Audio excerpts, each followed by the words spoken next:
Hello, everybody. As you already know, this week marks International Refugee Week. I just attended a great talk organized by Cambridge Assessment, the company where I currently work at and work for. And I listened to an amazing talk of real life stories of refugees. One who was fleeing from Eritrea, and I listened to his horrendous journey of suffering and pain and thirst and water and coming to Sudan and then to Libya and being beaten up, and at the age of 13 he had to flee because he didn't want to join military service. And to quote him, he said, "I would rather have a pen rather than having a gun in my hand."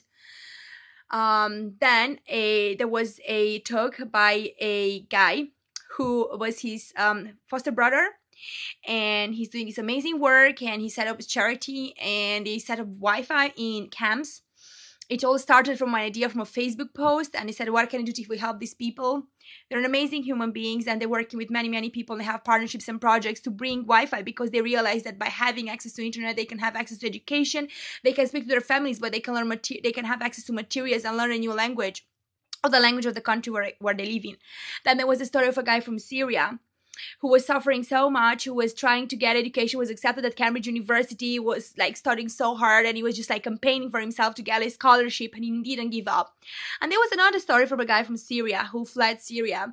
He went to Turkey and then he ended up in Greece and currently lives in Belgium. Who is using a camera, who is using art, and he started to work as a translator. He was educating himself. He was learning English. And then he used camera. He's creating like amazing visuals, like describing the stories of refugees, of who they are, and he's very frustrated as oftentimes they're misrepresented. It was a great panel. It was amazing to hear the stories. And I am moved and I am touched, and I am actually deeply moved and deeply touched by all the stories that I heard. And I want to share something great with you.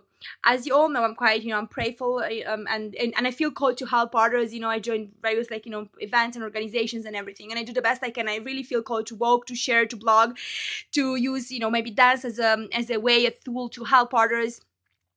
But right now, I really feel called to share you this. And I was thinking about this, and I asked this great question, what it is that drove you, what it is that's a motivating factor, something that inspired you. I mean, when you have to work, and you have to work so hard, but when you have to run for your whole life.